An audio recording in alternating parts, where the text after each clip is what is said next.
कवीन्द्राणां चेतः कमलवन कवीन्द्राणां चेतः कमलवन कवीन्द्राणां चेतः कमलवन बालातपरुचिं बालातपरुचिं बालातपरुचिं बालातपरुचिं భజంతే ఏ సంతః. అది లైన్ అంతా కలిపి చదివినప్పుడు ఆ విసర్గ సగం చదువుదామండి. ఇప్పుడు ఆపుతున్నాం కాబట్టి సంతః అందాం.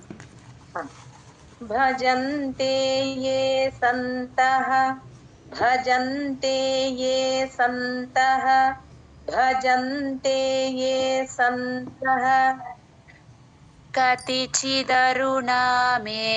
భవతి కతిచిదరుణామేవ భవతి కతిచిదరుణామేవ భవతి కతిచిదరుణామేవ భవతి విరించి ప్రేయస్యాస్తరుణతర. విరించి ప్రే అండి, పే కింద రావుతుంది ఆ సంయుక్తాక్షరం. అది ఆ చా నుంచి పాని కలుపుతూ చిప్రే చిప్రే అని కలుపుతూ చెప్పాలి. తర్వాత ప్రేయస్యాస్తరుణ స్యాస్తరుణ ఆ సా కింద తావుతుందండి, స్యాస్ అని కలుపుతూ చెప్పాలి. విరించి ప్రేయస్యాస్తరుణతర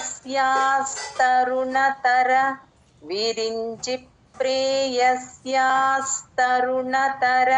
విరించి ప్రేయస్యాస్తరుణతర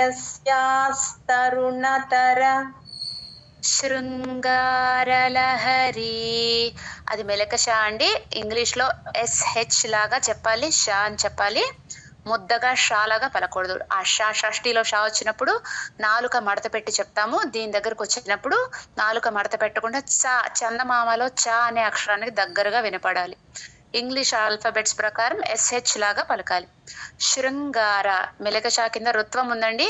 ఉకారం రాకుండా ఈకి ఊకి మధ్యలో శృంగార, శృంగార ఊ అన్నట్టుగా కాకుండా శృంగార అలా మధ్యస్థంగా వినిపించాలి. శృంగారలహరి శృంగారలహరి శృంగారలహరి గభీరాభిర్వాగ్భిర్విదధతి. చాలా మహాప్రాణాలు ఉన్నాయండి, జాగ్రత్తగా నోట్ చేసుకుని ప్రతిదీ పలకాలి.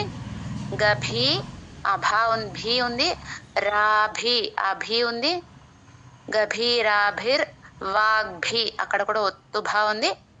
విదధతి మొదటి దాకి ఒత్తు రాకుండా ఉంటే ఆ ధతిలో రెండో దాకి మహాప్రాణం ఖచ్చితంగా వస్తుందండి. మొదటి దాకి పెట్టకుండా ప్రాక్టీస్ చేసుకోండి.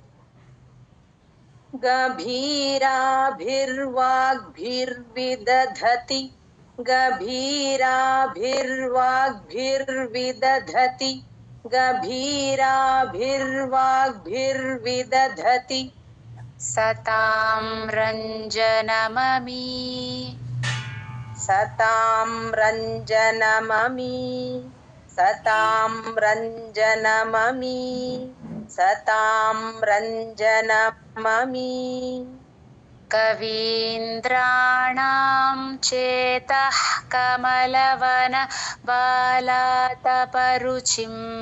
చేతః అండి సగం విసర్గే చెప్పాలి. కవీంద్రాణాం చేతః కమలవన బాలాతపరుచిం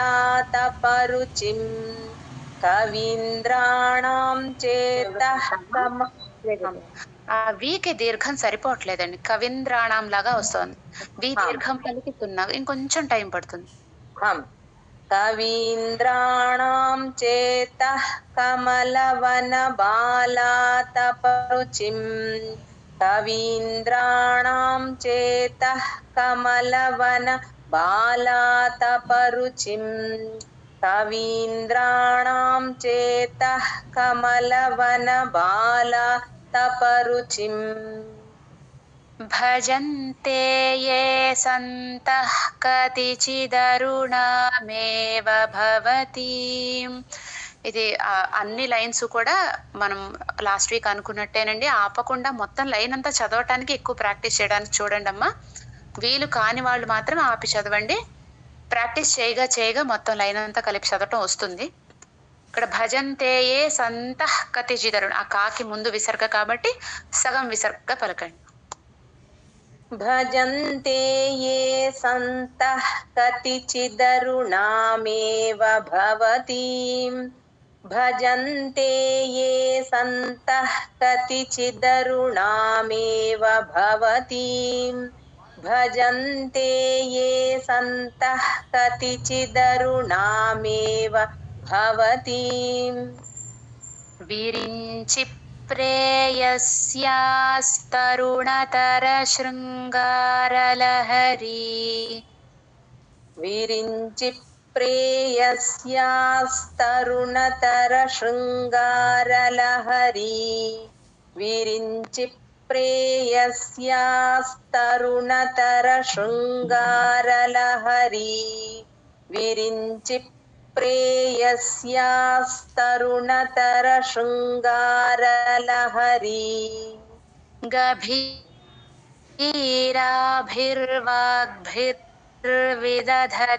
సతాం రంజనమమీ. గభీరాభిర్వాగ్భిర్విదధతి సతాం రంజనమమీ.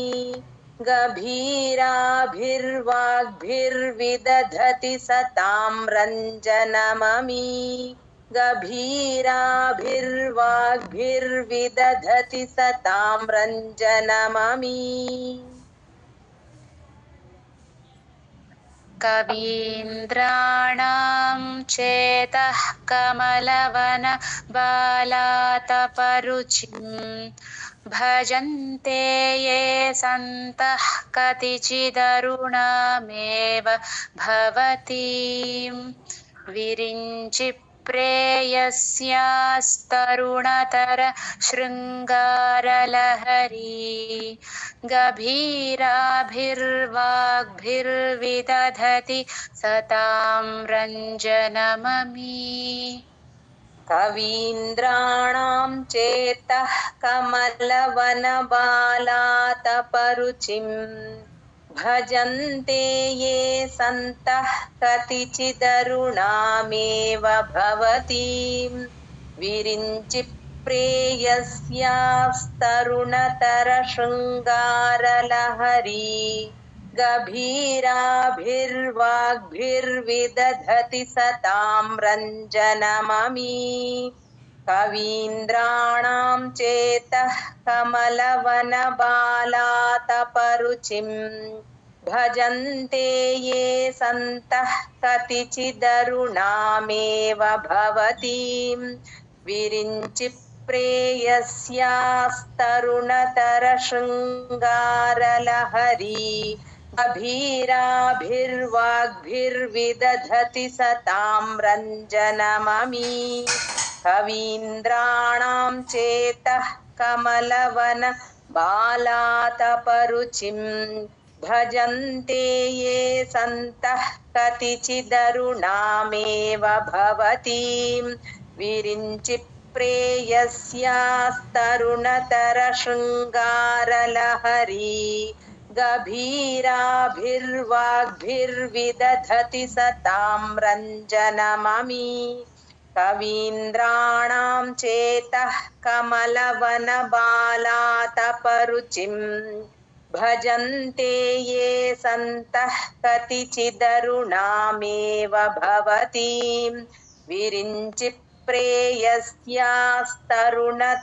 శృంగారలహరీ. గభీరాభిర్వాగ్భిర్విదధతి సతాం రంజనమమీ. కవీంద్రాణాం చేతః కమలవనబాలాతపరుచిం. భజంతే ఏ సంతః కతిచిదరుణామేవ భవతీం. విరించి ప్రేయస్యాస్తరుణతర శృంగారలహరీ. గభీరాభిర్వాగ్భిర్విదధతి సతాం రంజనమమీ. కవీంద్రాణాం చేతః కమలవనబాలాతపరుచిం.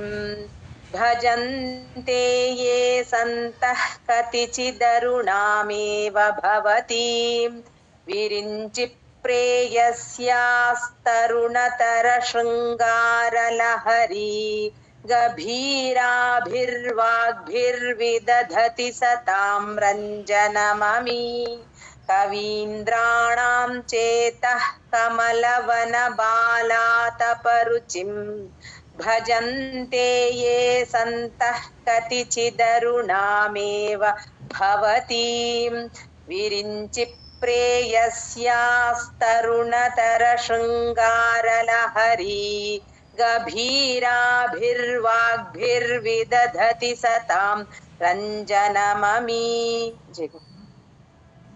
सवित्रीभिर्वाचाम् सवित्रीभिर्वाचाम् सवित्रीभिर्वाचाम् सवित्रीभिर्वाचाम् शशिमणिशिलाभङ्गरुचिभिः शशिमणिशिलाभङ्गरुचिभिः शशिमणिशिलाभङ्गरुचिभिः शशिमणिशिलाभङ्गरुचिभिः वशिन्याद्याभिस्त्वाम् वशिन्याद्याभिस्त्वाम् वशिन्याद्याभिस्त्वाम् वशिन्याद्याभिस्त्वाम् सह जननि सञ्चिन्तयति यः सह जननि सञ्चिन्तयति यः सह जननि सञ्चिन्तयति यः सह जननि सञ्चिन्तयति यः सकर्ता काव्यानां भवति सकर्ता काव्यानां भवति सकर्ता काव्यानां भवति सकर्ता काव्यानां भवति महतां भङ्गिरुचिभिः महतां भङ्गिरुचिभिः महतां भङ्गिरुचिभिः महतां भङ्गिरुचिभिः वचोभिर्वाग्देवी वचोभिर्वाग्देवी वचोभिर्वाग्देवी वचोभिर्वाग्देवी वदनकमलामोदमधुरैः वदनकमलामोदमधुरैः वदनकमलामोदमधुरैः वदनकमलामोदमधुरैः सवित्रीभिर्वाचां शशिमणिशिलाभङ्गरुचिभिः सवित्रीभिर्वाचां शशिमणिशिलाभङ्गरुचिभिः सवित्रीभिर्वाचां शशिमणिशिलाभङ्गरुचिभिः सवित्रीभिर्वाचां शशिमणिशिलाभङ्गरुचिभिः वशिन्याद्याभिस्त्वां सह जननि सञ्चिन्तयति यः वशिन्याद्याभिस्त्वां सह जननि सञ्चिन्तयति यः वशिन्याद्याभिस्त्वां सह जननि सञ्चिन्तयति यः वशिन्याद्याभिस्त्वां सह जननि सञ्चिन्तयति यः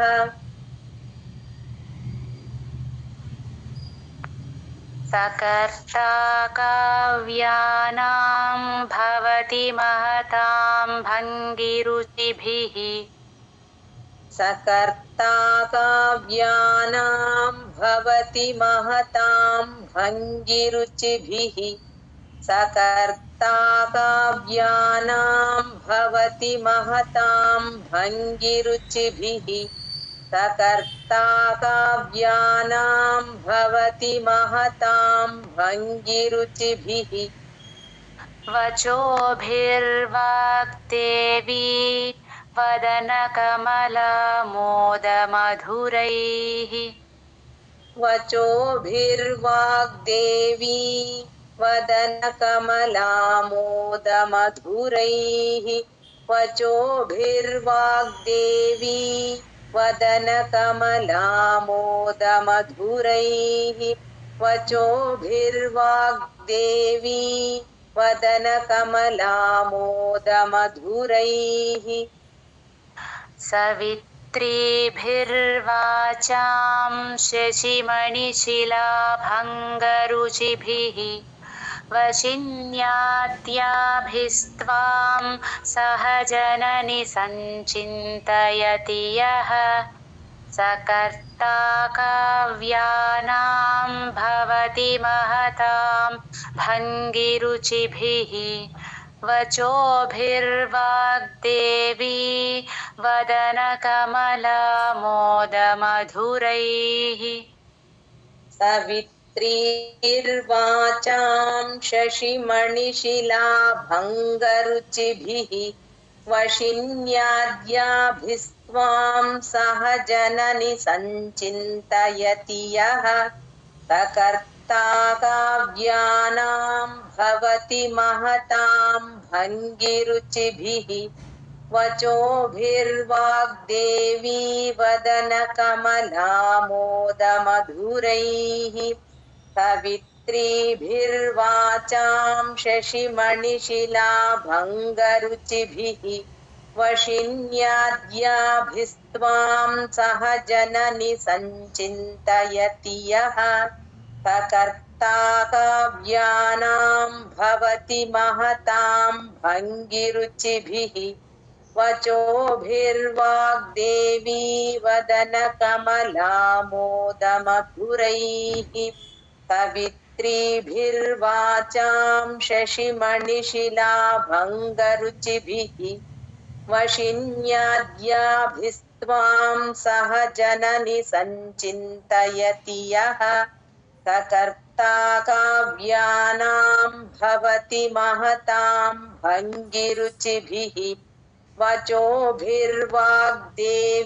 वदनकमलामोदमधुरैः सवित्रीभिर्वाचां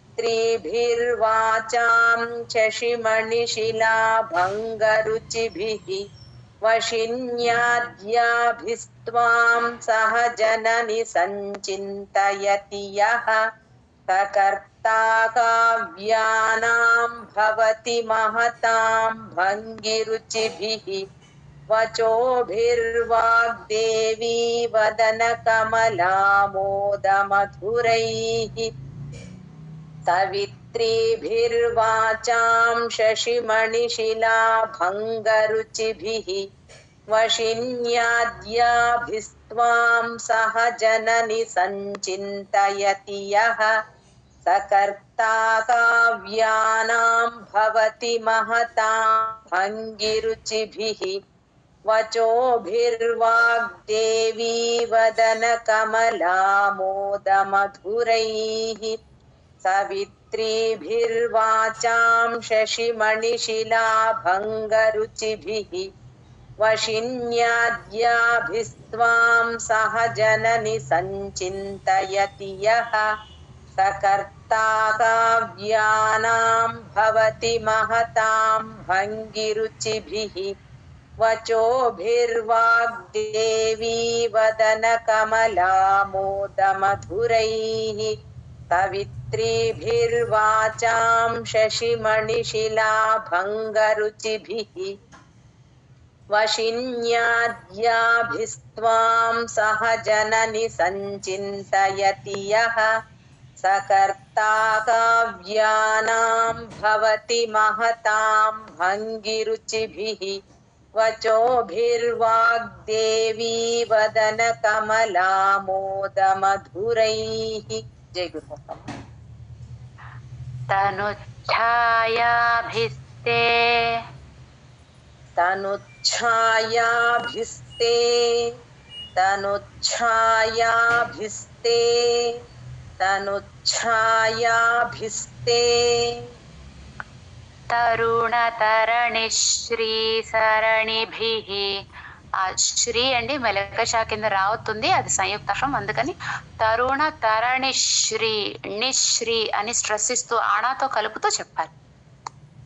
తరుణతరణిశ్రీసరణిభిః తరుణతరణిశ్రీసరణిభిః తరుణతరణిశ్రీసరణిభిః దివం సర్వాముర్వీమరుణిమ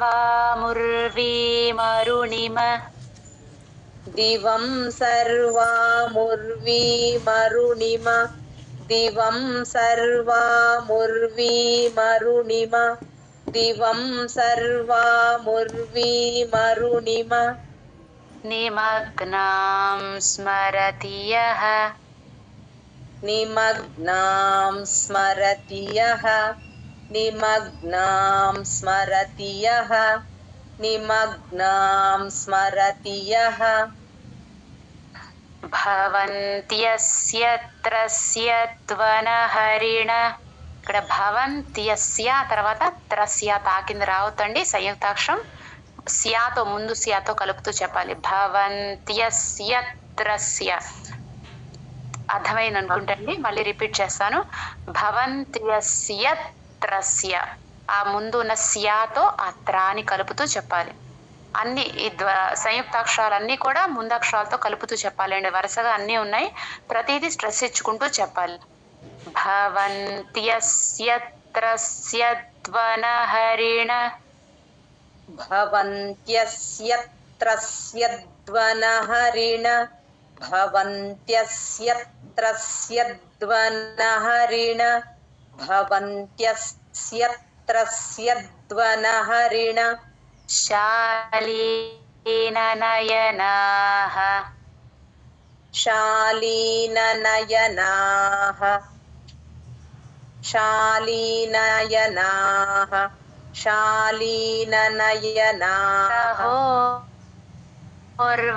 సహోర్వశ్యావశి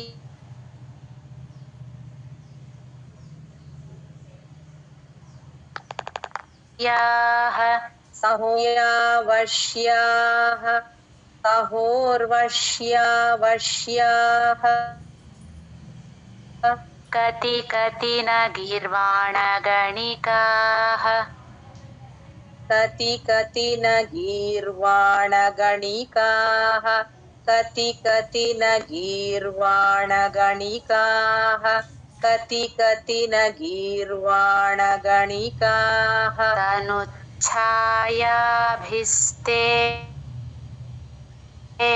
తరుణతరణిశ్రీసరణిభిః తనుఛాయాభిస్తే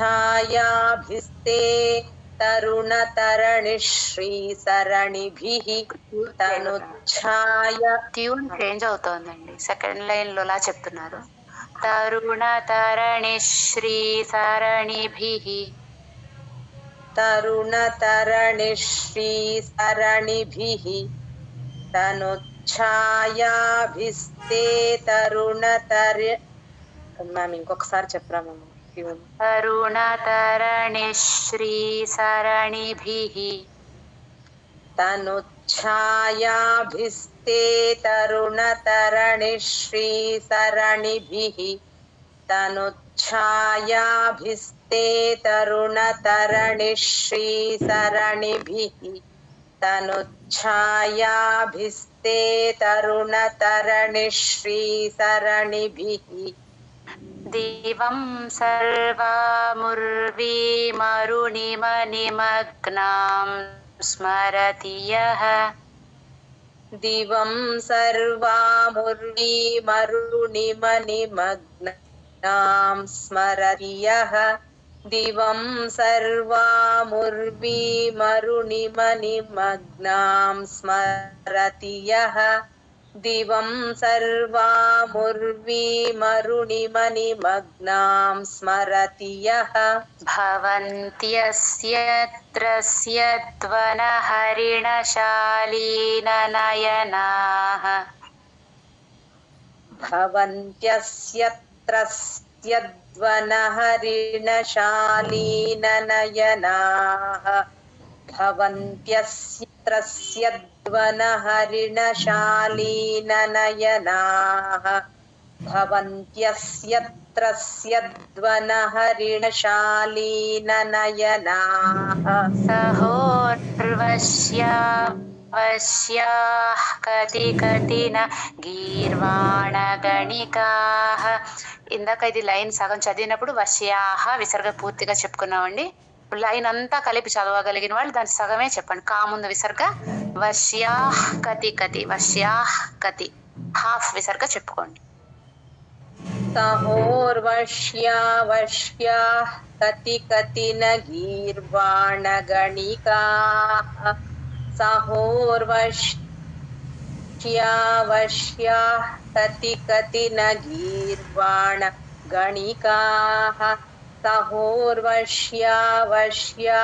कति कतिन गीर्वाणगणिकाः तनुच्छायाभिस्ते तरुणतरणिश्रीसरणिभिः दिवं सर्वामुर्वीमरुणिम निमग्नां स्मरति यः भवन्त्यस्यत्रस्यध्वनहरिणशालीननयनाः सहोर्वश्यावश्याः कति कतिन गीर्वाणगणिकाः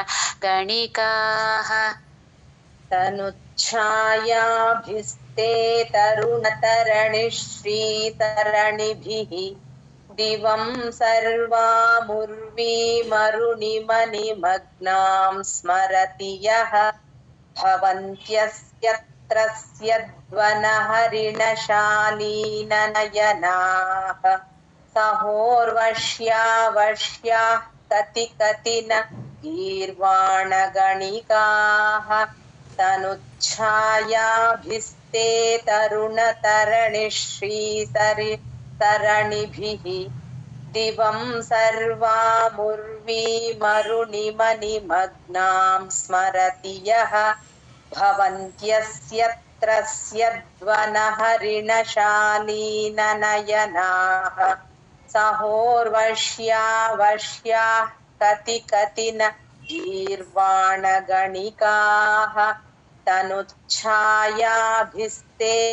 तरुणतरणिश्रीसरणिभिः दिवं सर्वामुर्वीमरुणिमनिमग्नां स्मरति यः भवन्त्यस्यत्रस्यध्वनहरिणशालीननयनाः सहोर्वश्यावश्याः कति कतिन गीर्वाणगणिकाः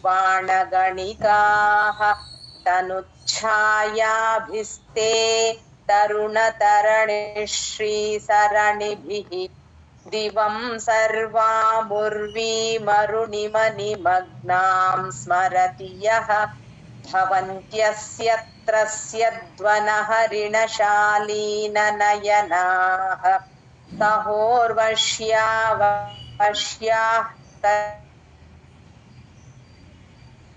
कति कतिन गीर्वाणगणिकाः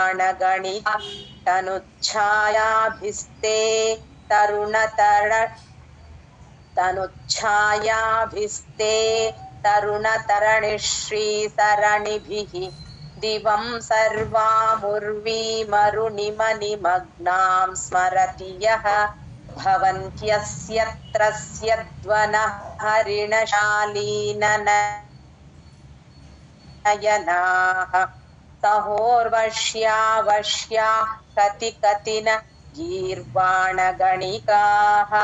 तनुच्छायाभिस्ते तरुणतरणिश्रीसरणिभिः दिवं सर्वमुर्वीमरुणिमनिमग्नां स्मरति यः भवन्त्यस्यत्रस्यध्वनहरिणशालीननयनाः सहोर्वश्या कति कतिन गीर्वाणगणिकाः तनुच्छायाभिस्ते तरुणतरणिश्रीसरणिभिः दिवं सर्वामुर्वीमग्नां स्मरन् స్పీడ్ అయిపోతున్నారండి, నిదానంగా స్టార్ట్ చేసి స్పీడ్ అయిపోతున్నారు, కొంచెం స్లో చేయండి.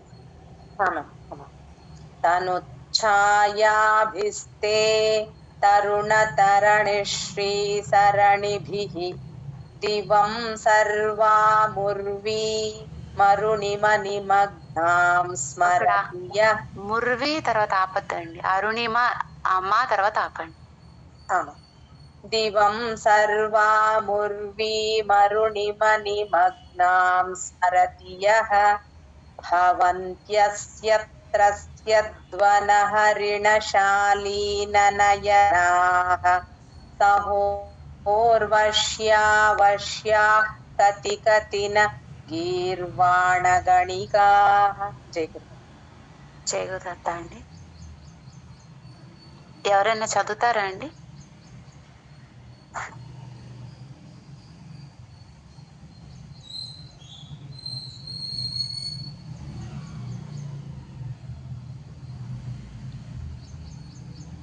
రాధిక గారు చదువుతారా? మేడం చదువుతాను మేడం. ముఖం బిందుం కృత్వా, కృత్వా చెప్పాలండి, కా కింద రుత్వం ఉంది, కురు అన్నట్టుగా కాకుండా స్ట్రెస్ లేకుండా లైట్ గా మధ్యస్థంగా చెప్పాలి. ముఖం మేడం ముఖం బిందుం కృత్వా, ముఖం బిందుం కృత్వా, ముఖం బిందుం కృత్వా, ముఖం బిందుం కృత్వా కుచయుగమధస్తస్య తదధో, తదధో అండి, ఇది కూడా మొదటి దాకి మహాప్రాణం రాకుండా చిన్నగా చెప్తే రెండోది వస్తుందండి. కుచయుగమధస్తస్య తదధో, కుచయుగమధస్తస్య తదధో, కుచయుగమధస్తస్య తదధో పరార్ధం ధ్యాయేద్యో, హరార్థం ధ్యాయేద్యో, హరార్థం ధ్యాయేద్యో, హరార్థం ధ్యాయేద్యో పరమహిషితే మన్మథ కలాం, మన్మథ అండి పొట్టలో చుక్కుంది, థా ఒత్తు థా చెప్పాలి. హరమహిషితే మన్మథ కలాం, హరమహిషితే మన్మథ కలాం, హరమహిషితే మన్మథ కలాం సంక్షోభం, సద్యస్ అండి, ఆ సా కింద సాగుతుంది, సద్యస్ అని స్ట్రెస్ ఇస్తూ కలుపుకుని చెప్పాలి. సంక్షోభం ఆ సున్నా ఎన్ లాగా, ఇంగ్లీష్ లెటర్స్ లో ఎన్ లాగా చెప్పాలి. ససద్యస్ సంక్షోభం, ససద్యస్ సంక్షోభం, ససద్యస్ సంక్షోభం నయతి వనిత ఇత్యతి లఘు, ఇత్య అండి ఈ అచ్చులన్నీ కూడా గొంతు నుంచి చెప్పాలి. అవి చెప్పే ముందు కొంచెం కొన్ని సెకండ్స్ పాజ్ లాగా ఇచ్చి అప్పుడు గొంతు నుంచి చెప్పాలి. నయతి వనిత, ఆగినట్టుగా కొన్ని సెకండ్స్ ఆగినట్టుగా చెప్పి ఇత్యతి లఘు, నయతి వనిత ఇత్యతి లఘు, నయతి వనిత ఇత్యతి లఘు, నయతి వనిత ఇత్యతి లఘు త్రిలోకీమప్యశుభ్రమయతి, భా కింద రావద్దండి, స్ట్రెస్ ఇస్తూ చెప్పాలి. ప్యాశుభ్రమ, శుభ్ర కలిపి చెప్పాలి. త్రిలోకీమప్యశుభ్రమయతి, త్రిలోకీమప్యశుభ్రమయతి, रवीन्दुस्तनयुगां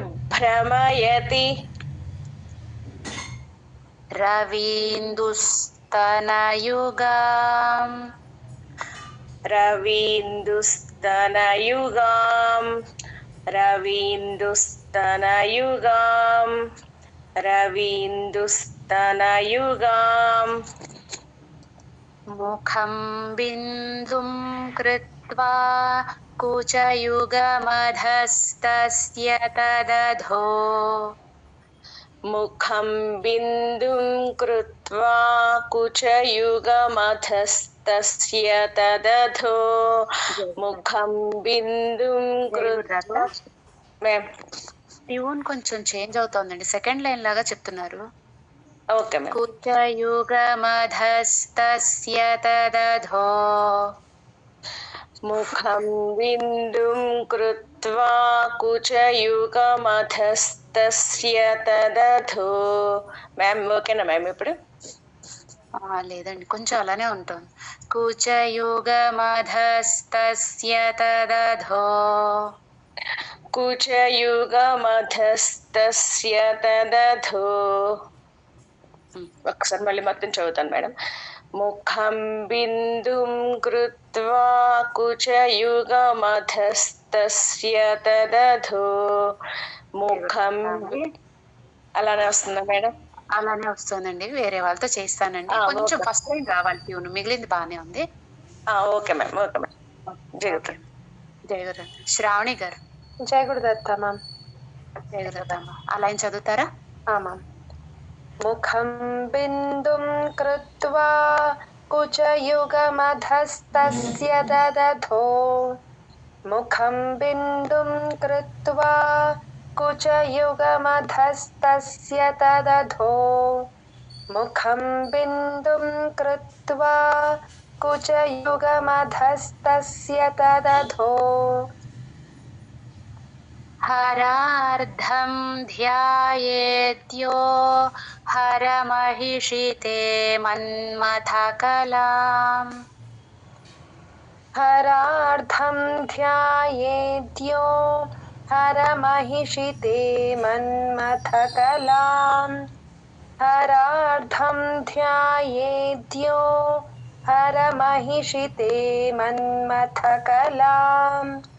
హరార్ధం ధ్యాయేద్యో హరమహిషితే మన్మథకలాం.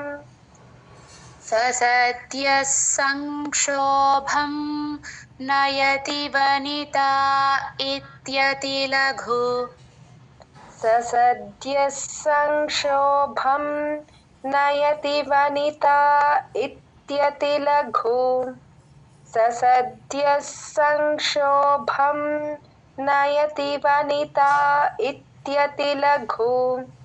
ససద్యః సంక్షోభం నయతి వనితా ఇత్యతిలఘు. త్రిలోకీమప్యాశుభ్రమయతి రవీందుస్తనయుగాం. త్రిలోకీమప్యాశుభ్రమయతి రవీందుస్తనయుగాం. త్రిలోకీమప్యాశుభ్రమయతి రవీందుస్తనయుగాం. త్రిలోకీమప్యాశుభ్రమయతి రవీందుస్తనయుగాం. ముఖం బిందుం కృత్వా కుచయుగమధస్తస్య తదధో హరార్ధం ధ్యాయేత్యో హరమహిషితే మన్మథకలాం. ససద్యః సంక్షోభం నయతి వనితా ఇత్యతిలఘు. త్రిలోకీమప్యాశుభ్రమయతి రవీందుస్తనయుగాం. ముఖం బిందుం కృత్వా కుచయుగమధస్తస్య తదధో హరార్ధం ధ్యాయేద్యో హరమహిషితే మన్మథకలాం. ససద్యః సంక్షోభం नयति वनिता इत्यतिलघु त्रिलोकीमप्याशुभ्रमयति रवीन्दुस्तनयुगाम् मुखं बिन्दुं कृत्वा कुचयुगमधस्तस्य तदधो हरार्धं ध्यायेद्यो हरमहिषिते मन्मथकलाम् स सद्यः संक्षोभं नयति वनिता इत्यतिलघु त्रिलोकीमप्याशुभ्रमयति रवीन्दुस्तनयुगाम् मुखं बिन्दुं कृत्वा कुचयुगमधस्तस्य तदधो हरार्धं ध्यायेद्यो हरमहिषिते मन्मथकराम् स सद्यः संक्षोभं नयति वनिता इत्यतिलघु त्रिलोकीमप्याशुभ्रमयति रवीन्दुस्तनयुगाम् मुखं बिन्दुं कृत्वा कुचयुगमधस्तस्य तदधो हरार्धं ध्यायेद्यो हरमहिषिते मन्मथकलाम् स सद्यः संक्षोभं नयति वनिता इत्यतिलघु त्रिलोकीमप्याशुभ्रमयति रवीन्दुस्तनयुगाम् मुखं बिन्दुं कृत्वा कुचयुगमधस्तस्य तदधो हरार्धं ध्यायेद्यो हरमहिषिते मन्मथकलाम् स सद्यः संक्षोभं नयति वनिता इत्यतिलघु त्रिलोकीमप्याशुभ्रमयति रवीन्दुस्तनयुगाम् मुखं बिन्दुं कृत्वा कुचयुगमधस्तस्य तदधो हरार्धं ध्यायेद्यो हरमहिषिते मन्मथकलाम् स सद्यः संक्षोभं नयति वनिता इत्यतिलघु त्रिलोकीमप्याशुभ्रमयति रवीन्दुस्तनयुगाम् मुखं बिन्दुं कृत्वा कुचयुगमधस्तस्य तदधो हरार्धं ध्यायेद्यो हरमहिषिते मन्मथकलाम् स सद्यः संक्षोभं नयति वनिता इत्यतिलघु त्रिलोकीमप्याशुभ्रमयति रवीन्दुस्तनयुगाम्। जय गुरुदत्ता माँ। किరంతి మంగేభ్యః కిరణ ఆ భా తర్వాత ఉన్న విసర్గ కా ముందు విసర్గ అండి, సగమే చెప్పాలి.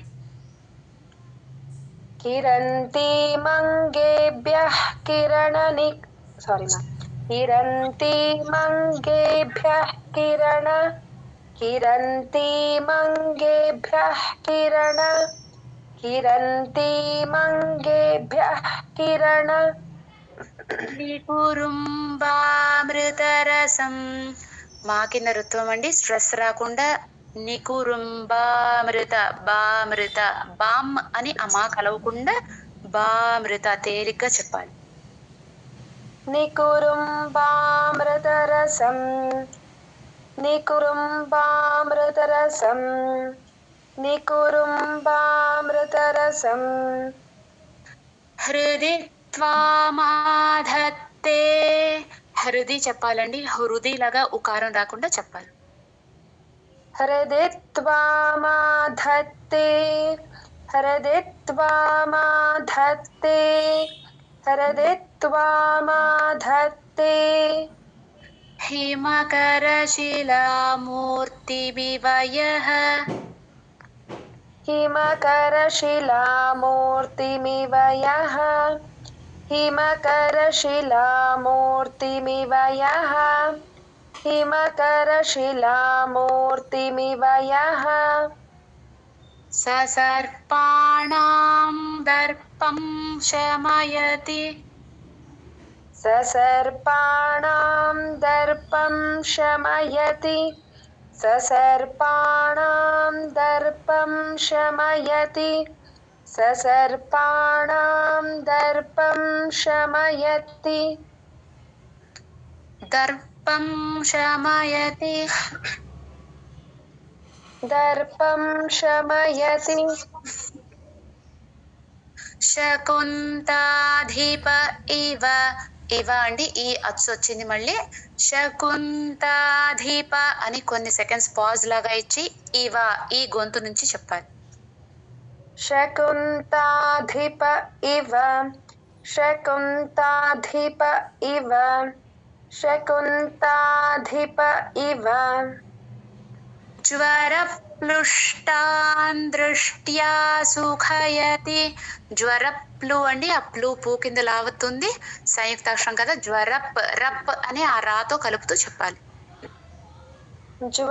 ज्वरप्लुष्टान् दृष्ट्या सुखयति ज्वरप्लुष्टान् दृष्ट्या सुखयति ज्वरप्लुष्टान् दृष्ट्या सुखयति ఆ దృష్ట్యాలో దా కింద రుత్వం ఉండి అది కూడా అంతే ఈకి ఊకి మధ్యలో దృష్ట్వా దృ దృ అని చెప్పాలి సుధాధార శిరయా सुधाधारसिरया सुधाधारसिरया सुधाधारसिरया किरन्ति మంగేభ్యః కిరణనికురుంబామృతరసం ఇక్కడ మంగేభ్యః అండి ఆ భా ఒత్తు భా చెప్పి యావత్తు చెప్పి విసర్గ అహ్ అని సగం పలకాలి అది చెప్పేటప్పుడు చాలా మందికి భా మహాప్రాణం పలకదు దానికి చిన్న టిప్ ఏంటంటే మంగేభ్ ఆ గేభ్ అని ఆ భాని అందుకునేటప్పుడే మహాప్రాణంతో పట్టుకోవాలండి అక్కడ పట్టుకుంటేనే తర్వాత విసర్గని పలకగలుగుతాం లేదంటే ఒత్తు భా రాకుండా విసర్గ ఒక్కటే వేరుపడుతుంది మంగేభ్ మంగేభ్య గేభ్య ఆ గేభ్ అబ్జర్వ్ చేస్తే తెలుస్తుందండి గేభ్ ఆ పట్టుకున్నప్పుడే ఒత్తుభా పట్టుకోవాలి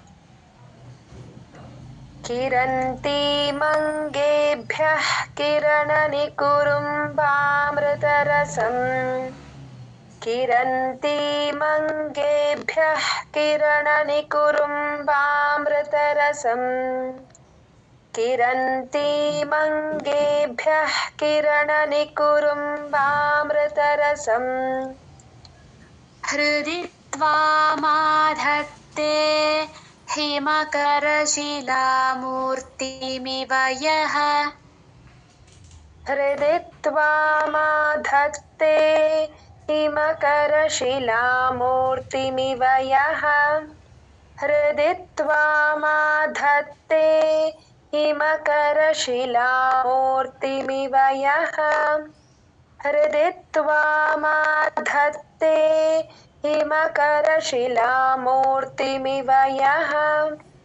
ससर्पाणां दर्पं शमयति शकुन्ताधिप इव ससर्पाणां दर्पं शमयति शकुन्ताधिप इव ससर्पाणां दर्पं शमयति शकुन्ताधिप इव ससर्पाणां दर्पं शमयति शकुन्ताधिप इव ज्वरप्लुष्टान् दृष्ट्या सुखयति सुधाधारशिरया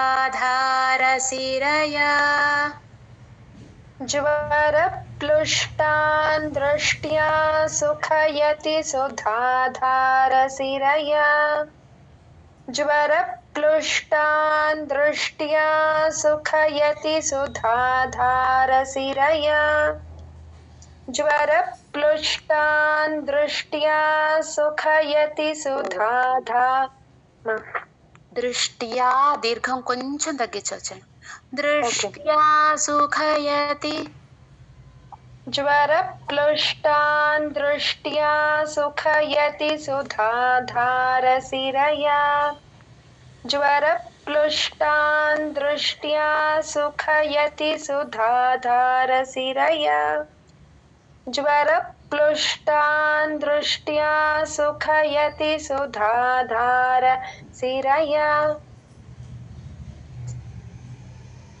किरन्तीमङ्गेभ्यः किरणनिकुरुम्बामृतरसं हृदि त्वामाधत्ते हिमकरशिलामूर्तिमिव यः सर्पाणां दर्पं शमयति शकुन्ताधिप इव ज्वरप्लुष्टान् दृष्ट्या सुखयति सुधाधारसिरया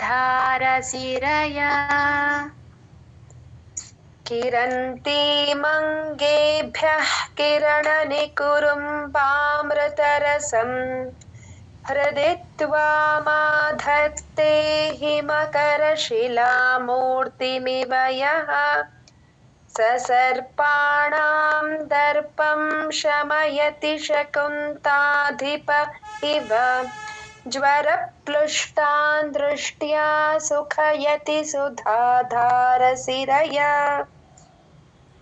किरन्तीमङ्गेभ्यः किरणनिकुरुम्बामृतरसं हृदि त्वामाधत्ते हिमकरशिलामूर्तिमिव यः सर्पाणां दर्पं शमयति शकुन्ताधिप इव ज्वरप्लुष्टान् दृष्ट्या सुखयति सुधाधारसिरया किरन्तीमङ्गेभ्यः किरणनिकुरुम्बामृतरसं हृदि त्वामाधत्ते हिमकरशिलामूर्तिमिव यः सर्पाणां दर्पं शमयति शकुन्ताधिप इव ज्वरप्लुष्टान् दृष्ट्या सुखयति सुधाधारसिरया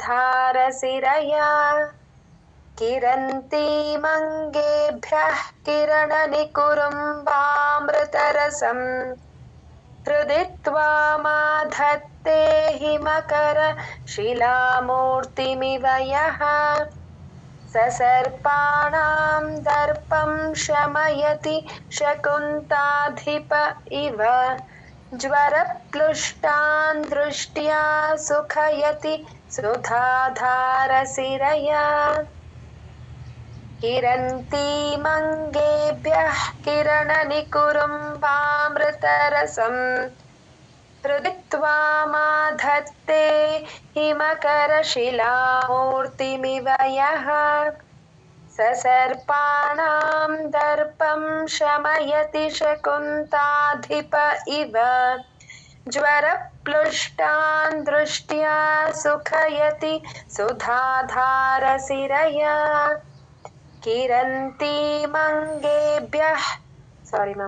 किरन्तीमङ्गेभ्यः किरणनिकुरुम्बामृतरसं हृदि त्वामाधत्ते हिमकरशिलामूर्तिमिव यः सर्पाणां दर्पं शमयति शकुन्ताधिप इव ज्वरप्लुष्टान् दृष्ट्या सुखयति सुधाधारसिरया किरन्तीमङ्गेभ्यः किरणनिकुरुम्बामृतरसं हृदि त्वामाधत्ते हिमकरशिलामूर्तिमिव यः सर्पाणां दर्पं शमयति शकुन्ताधिप इव ज्वरप्लुष्टान् दृष्ट्या सुखयति सुधाधारसिरया किरन्तीमङ्गेभ्यः किरणनिकुरुम्बामृतरसं हृदि त्वामाधत्ते हिमकरशिलामूर्तिमिव यः सर्पाणां दर्पं शमयति शकुन्ताधिप इव